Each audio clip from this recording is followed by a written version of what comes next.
परम आनंद का स्वरूप है श्री रामचंद्र जी। निराकार आनंद ही निराकार श्री राम रूप में प्रकट हुए हैं।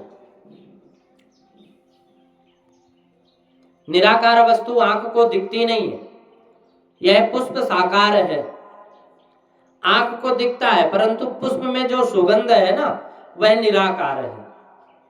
पेड़े में जो मिठास है यह मिठास निराकार है। मिठास का कोई आकार नहीं है, कोई रंग नहीं है। मिठास पीली है, सफेद है, काली है, परंतु पेड़े में मिठास है। इस कारण इसका महत्व है। पेड़ा साकार है, मिठास निराकार है। आंख साकार है। आंख की देखने की जो शक्ति है वह निराकार है। परमात्मा निर्गुण निराकार है और सगुण साकार भी है। निराकार के साथ कोई प्रेम कर सकता नहीं, क्योंकि निराकार आंखों से दिखता नहीं। और निराकार वस्तु का अनुभव बुद्धि से होता है। ज्ञानी महापुरुष मानते हैं कि आंखों को देखने की शक्ति ईश्वर देता है और यह पुष्प की माला है। वह किस प्रकार दिखाई देती है? वह आंख के कारण ही दिखाई देती है, परंतु आंख को देखने की शक्ति मन देता है। आंख को देखने की शक्ति मन देता है, नहीं तो दिखे ही नहीं। आंख और मन का संयोग ना हो तो दिखना ही बंद हो जाए। मुंह के आगे पड़ी हुई वस्तु भी किसी किसी समय दिखती नहीं है, दिखाई नहीं देती। मन किसी दूसरे विषय में लगा हो तो मन और आंख का संबंध नहीं हो पाता। उसी से वस्तु सन्मुख होने पर भी नहीं दिख पाती। आंख को देखने को शक्ति देता है मन। मन को शक्ति देती है बुद्धि और बुद्धि को शक्ति देती है प्रकाश।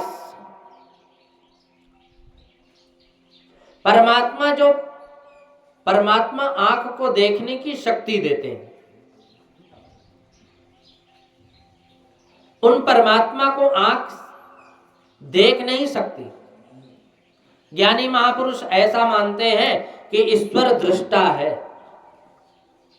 दृश्य है, जो सबका दृष्टा है, जो सबका साक्षी है, उसको कौन आसानी से देख जान सकता है। ज्ञानी पुरुष ऐसा मानते हैं कि जो आंख चमड़ी को देखती है, जो आंख चमड़ी को देखती है, उस आंख से परमात्मा के दर्शन हो नहीं सकते। बाहर की आंख को चर्म चक्षु कहते हैं, अंदर की आंख को ज्ञान चक्षु कहते हैं। इसलिए मानना होगा कि ईश्वर को ज्ञान चक्षु से ही देख सकते हैं। ईश्वर सूक्ष्म रूप से सर्वत्र विराजे हैं। बुद्धि सूक्ष्म ना हो तब तक वह ईश्वर का चिंतन कर सकती नहीं, जब तक सूक्ष्म बुद्धि ना हो। ईश्वर का कोई रूप नहीं है, ईश्वर का कोई आकार नहीं है।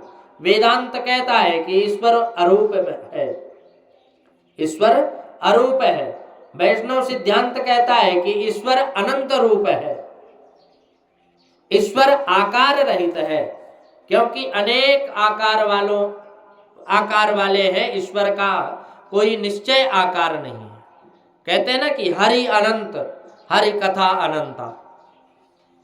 तो भक्त मानते हैं कि ईश्वर प्रेम के कारण आकार धारण करते हैं।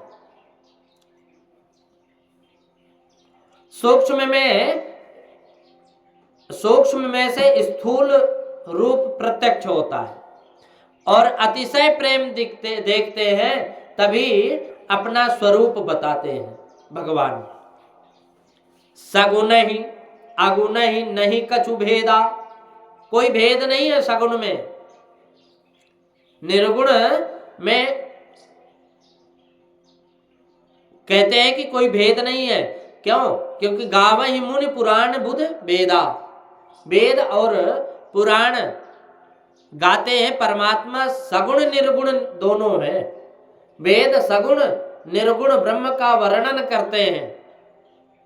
ईश्वर साकार निराकार उभय रूप में लीला करते हैं। अब निर्गुण ही सगुण बनते हैं। अगुण सगुण, अगुण अरूप अलख अज जोई। कहते हैं कि भगत प्रेम बस सगुण सुसोई। जैसा भगवत भक्त प्रेम करते हैं भगवान से, भगवान उसी रूप में दर्शन देते हैं। तो वो भगवान वे हैं जो सूक्ष्म है, स्थूल है और कोमल है, कठिन भी है। निराकार ईश्वर आंख को नहीं दिखते, और जो आंख से दिखाई ना पड़े वह वस्तु के साथ प्रेम किस रीति से हो, इसलिए निराकार ही साकार मानते। भगवान श्री राम साक्षात परमात्मा है। सगुण साकार, साकार और निर्गुण निराकार तत्व दृष्टि से ही है। निराकार वस्तु के लिए के साथ मनुष्य प्रेम करता नहीं। निराकार वस्तु के साथ मनुष्य प्रेम नहीं करता। लोग परमात्मा के साथ प्रेम करें, इसलिए प्रभु ने साक्षात्कार स्वरूप धारण किया है। योगी जन आनंद का अनुभव करते हैं, परंतु भक्तों के लिए यह आनंद साकार रूप धारण करता है। अब आनंद ही श्री राम रूप में प्रकट हुए। निराकार आकार धारण करे तो भी स्वरूप वही रहता है। राम जी का समस्त स्वरूप आनंदमय है। राम जी के चरणों में आनंद है, और राम जी के हाथ में आनंद, और राम जी के मुख में आनंद है। अधिक तो क्या कहूं, राम जी के नख में, बालों में भी आनंद है। राम जी का समग्र श्रीअंग, पूरा शरीर आनंद से भरा हुआ है। आनंद के अलावा राम जी के स्वरूप में दूसरा कुछ है ही नहीं। तुम मंदिर में श्री राम जी का दर्शन करते हो, उस समय शायद तुमको एक ऐसा लगता है कि जैसे मेरे हाथ पैर, वैसे ही हाथ पैर ठाकुर जी के भी हैं, परंतु अपने शरीर में और ठाकुर जी के स्वरूप में बहुत अंतर है। अपने शरीर का विचार करोगे तो ध्यान में आएगा कि इस शरीर का अंदर रुधिर है, मांस है, मज्जा है, हड्डी है, और श्री राम जी के श्रीअंग में ना तो रुधिर है, ना मांस है, ना मज्जा है, और ना हाड़ है। केवल आनंद है। आनंद के अलावा दूसरा कुछ है भी नहीं।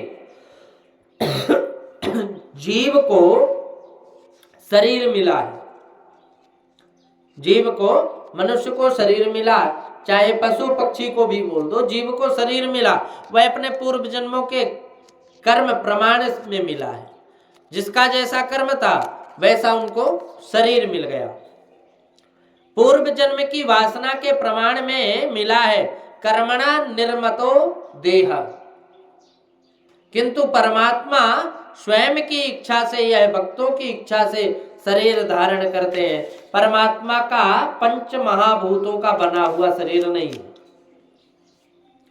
जैसे अपना बना है चित जल पावक गगन समीरा, ये ऐसा नहीं है। परमात्मा का स्वरूप अप्राकृतिक है, अलौकिक है, आनंद स्वरूप है भगवान। और जीव को उत्पत्ति और स्थिति में ही आनंद आता है, लय में आनंद आता नहीं। भगवान को लय में भी आनंद आता है, कारण भगवान स्वयं आनंद स्वरूप है। श्री कृष्ण को 16,000 रानियों ने संसर्ग में जो आनंद है वही आनंद सोने की द्वारिका में समुद्र में डूबने से भगवान को है। भगवान श्री कृष्ण को जो 16,000 रानियों में आनंद है, वही आनंद महलों में जैसे रह रहे, वही आनंद भगवान की जब द्वारिका डूबी तब भी वही आनंद है, कष्ट में नहीं हुए, क्योंकि वो आनंद स्वरूप है। जीव माया के अधीन होकर जगत में आता है, परमात्मा मायाधीश होकर प्रकट जगत में प्रकट होते हैं। फिर राम जी ने पूर्व जन्म में कोई कर्म किया है और उस कर्म के प्रमाण में स्वरूप धारण किया है। ऐसा नहीं, वाल्मीकि जी कहते हैं कि चिदानंद मैं देह तुम्हारी, विगत विकार जान अधिकारी।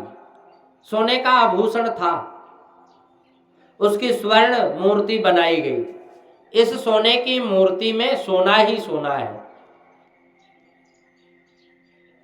वाल्मीकि जी कहते हैं कि चिदानंदमय देह तुम्हारी, विगत विकार जान अधिकारी। नर तनु धर्यो संत सुर काजा। नर का तन धर्यो, मनुष्य का रूप धारण करके आप सुर देवताओं और संतों के कार्य के लिए नर का शरीर धारण किए। कहां करहूं जस प्राकृत राजा। वाल्मीकि जी कहते हैं कि सोने की मूर्ति के पैर में सोना, हाथ में सोना, नख में सोना, सर्वत्र सोना ही सोना। उसी रीति से ईश्वर के स्वरूप में हर जगह आनंद ही आनंद है। परमात्मा का स्वरूप दिखता है अपना जैसा, परंतु यह अपना जैसा नहीं है, यह केवल आनंदमय है। व्यास नारायण का ब्रह्म सूत्र है कि आनंदमयो भ्यास्यात्। कितने ही ऋषि मानते हैं कि ईश्वर में आनंद है। जो ऋषि ईश्वर में आनंद है ऐसा मानते हैं, उनके सिद्धांत में आनंद और ईश्वर ये दो तत्व पृथक हैं, दो तत्व अलग हैं, भिन्न हैं। इसमें ऐसा फलित होता है, इसमें द्वैत आता है। व्यास वाल्मीकि जी आदि ऋषियों का सिद्धांत है कि आनंद ही आनंद, आनंद ही ईश्वर है। आनंद और ईश्वर भिन्न नहीं है, अलग नहीं है, यह अद्वैत सिद्धांत है। ईश्वर, आनंद ईश्वर में है ऐसा नहीं है। आनंद ईश्वर, श्री राम, श्री कृष्ण सब एक ही हैं। राम और कृष्ण भी अलग नहीं है। आनंद ही ईश्वर का स्वरूप है। खाण के खिलौने में खाण ही होती है। अब खाण का खिलौना जिस प्रकार नख से सिर तक खाणमय होता है, उसी प्रकार परमात्मा का भी संपूर्ण स्वरूप आनंदमय है। ठाकुर जी के नख और बाल का दर्शन हो उस समय भी जीव को आनंद मिलता है। मिलता है कि नहीं? जीव फिर भगवान के चरणारविंद और मुखारविंद का दर्शन करे तो आनंद मिलता है। इसमें आश्चर्य क्या है?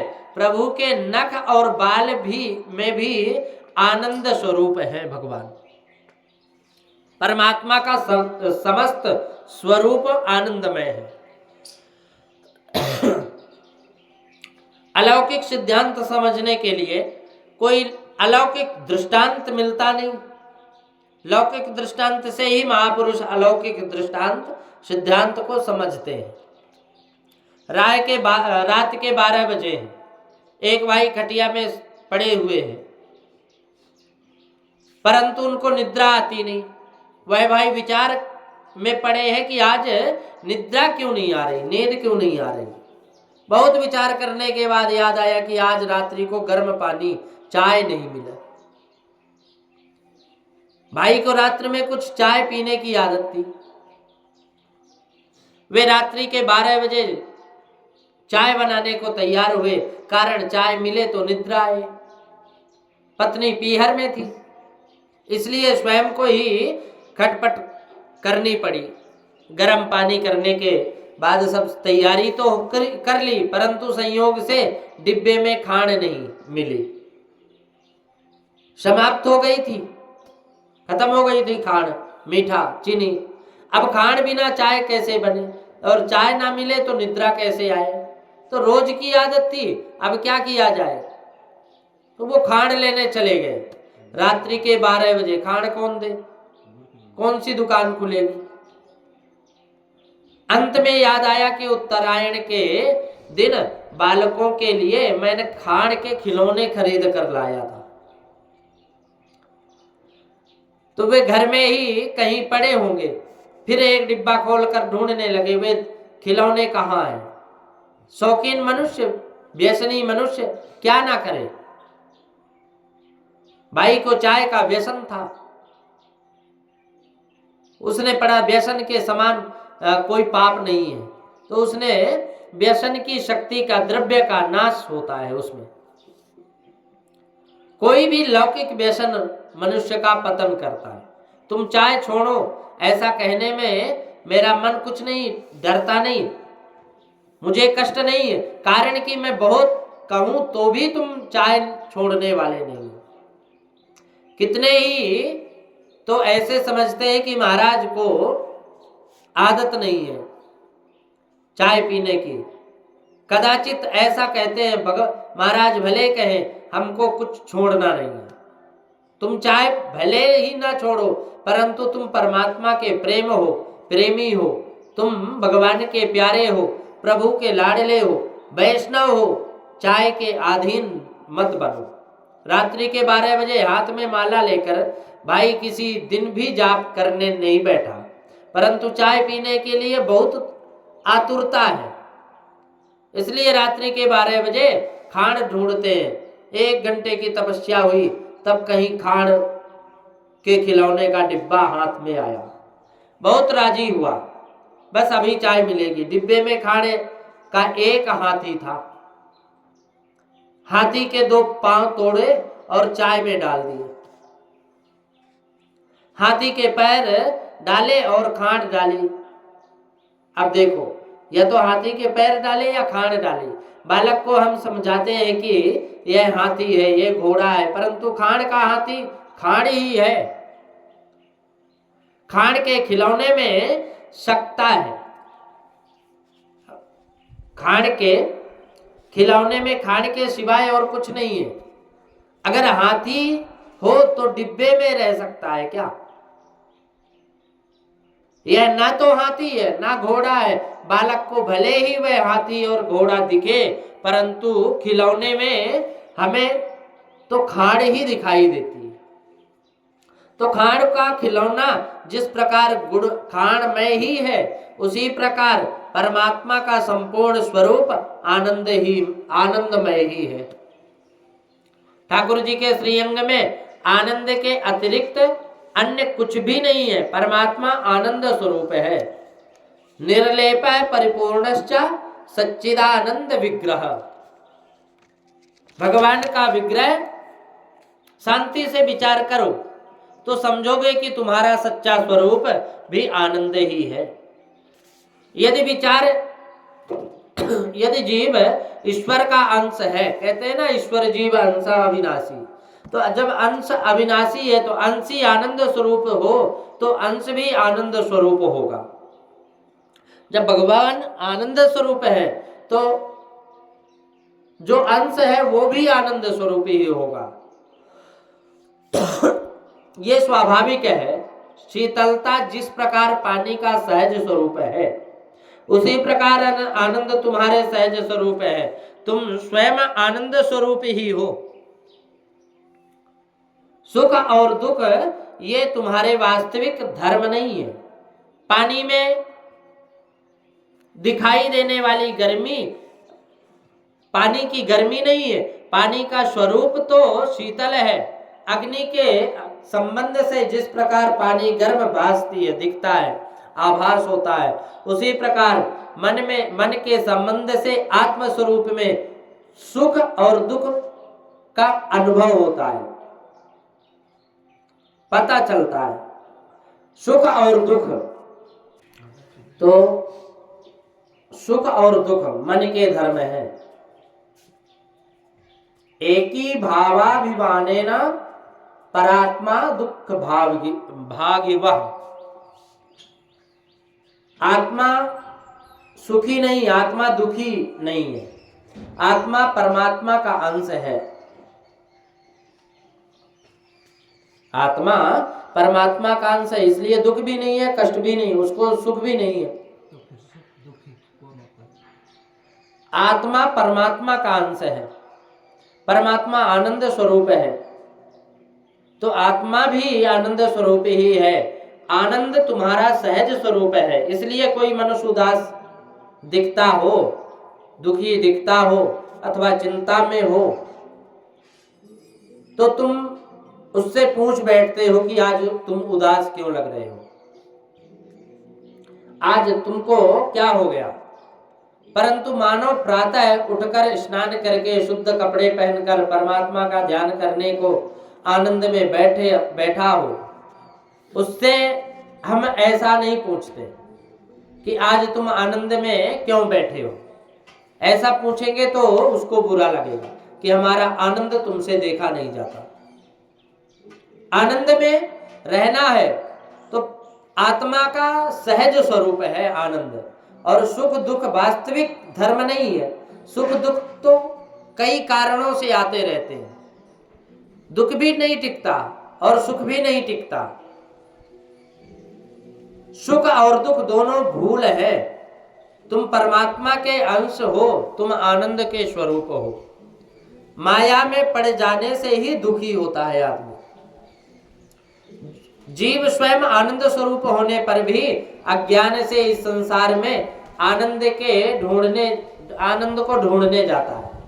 आनंद किसी स्त्री में नहीं है, आनंद किसी पुरुष में नहीं है, आनंद किसी मोटर बंगले में नहीं है, आनंद बाहर नहीं है, आनंद तुम्हारे अंदर है। आनंद तुम्हारे अंदर है, तुम्हारा सच्चा स्वरूप है। संसार के विषय आनंद देते नहीं, सुख दुख देते हैं। परंतु जो सुख देता है वही दुख भी देता है, ये ध्यान रखना। जीव को सुख भी भूख नहीं है, आनंद की भूख है। जीव को सुख की भूख नहीं है, आनंद की भूख है।